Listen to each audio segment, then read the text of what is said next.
Hello दोस्तों, different classes में आप सभी का स्वागत है। तो चलिए चलते हैं आज की वीडियो की तरफ। आज की वीडियो में है पदार्थों की प्रकृति एवं संगठन का पार्ट 2। जैसा कि मैंने आपको पहले पार्ट में पढ़ाया था कि उसमें भी इंपॉर्टेंट क्वेश्चन थे। पहले मैंने चैप्टर का कुछ इंट्रोडक्शन आपको कराया था, जितनी स्टेट थी और पदार्थ के बारे में आपको बताया था। उसी हिसाब से उसके बाद आपको क्वेश्चन करवाए थे, इसीलिए जो और भी क्वेश्चन थे इंपॉर्टेंट वो मैं आपके लिए लेके आ चुका हूँ। तो चलिए आज की वीडियो शुरू करते हैं। आज की वीडियो में क्या होगा, मैं पहले आपको सिर्फ क्वेश्चन करवाऊंगा और जो इंपॉर्टेंट क्वेश्चन है वो आपको सारे कवर करवा दूंगा। उसके बाद ये चैप्टर फिनिश हो जाएगा, फिर नेक्स्ट चैप्टर आपको स्टार्ट कराऊंगा। तो चलिए शुरू करते हैं आज की वीडियो।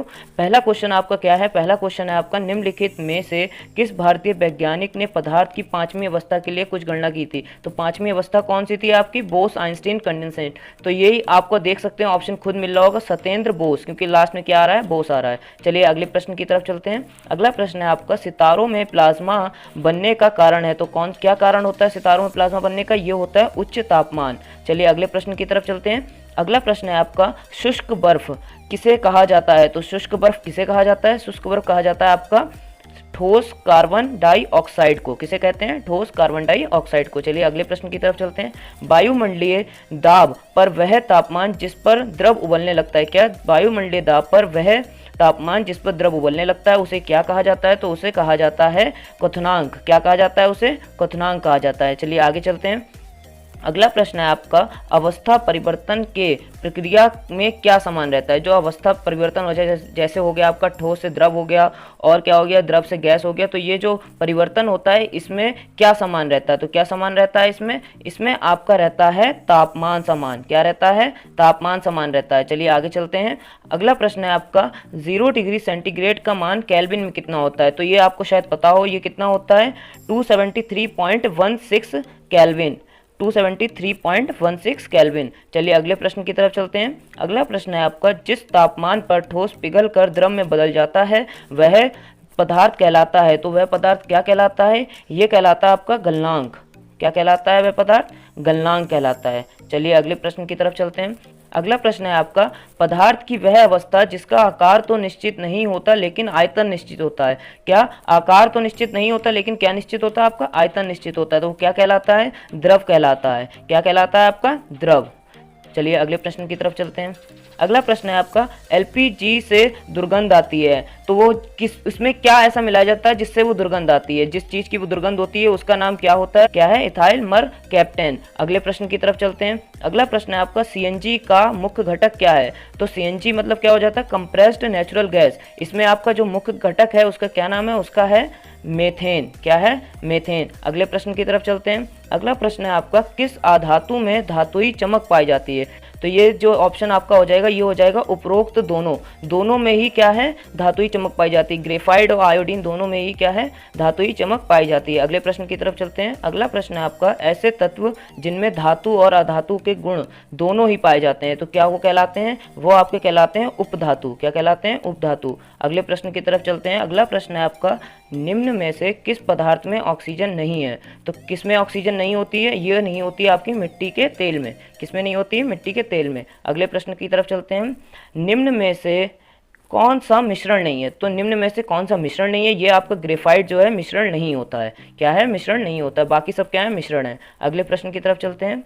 निम्न में से कौन सा ना तो तत्व है और ना ही यौगिक है? तो क्या है? वो आपकी हो जाएगी वायु। वायु क्या है? आपका एक मिश्रण है। क्या है? मिश्रण। अगले प्रश्न की तरफ चलते हैं। निम्न में से कौन सा उपधातु है? निम्न में से कौन सी उपधातु है? तो आपकी जो निम्न में से उपधातु हो जाएगी वो हो जाएगी आपकी क्या? आर्सेनिक, एंटीमनी और बिस्मत। ये तीनों ही क्या हैं आपकी? क्या हैं? ये तीनों ही उपधातु हैं। अगले प्रश्न की तरफ चलते हैं। वायु निम्न में क्या है? वायु निम्न में से आपको अभी मैंने ये बताया है, निम्न में से क्या है? ये मिश्रण है। क्या है? मिश्रण। अगले प्रश्न की तरफ चलते हैं। अगला प्रश्न है आपका, किस तापमान पर पानी का घनत्व अधिकतम होता है? तो ये हो सकता है आप सभी को पता हो, ये किस पर होता है? 4 डिग्री सेंटीग्रेड। किस पर होता है? 4 डिग्री सेंटीग्रेड। अगले प्रश्न की तरफ चलते हैं। नियत ताप पर पदार्थ की अवस्था बदलने के लिए आवश्यक ऊष्मा को क्या कहते हैं? तो ये क्या कहते हैं? आपकी गुप्त ऊष्मा। क्या कहते हैं? Latent heat. क्या कहते हैं? गुप्त ऊष्मा। अगले प्रश्न की तरफ चलते हैं। अगला प्रश्न है आपका, बर्फ की गलन की गुप्त ऊष्मा का मान कितना होता है? ये क्वेश्चन बहुत बार रिपीट हुआ है एग्जाम्स में, तो प्लीज आप इसे ध्यान से देखिए।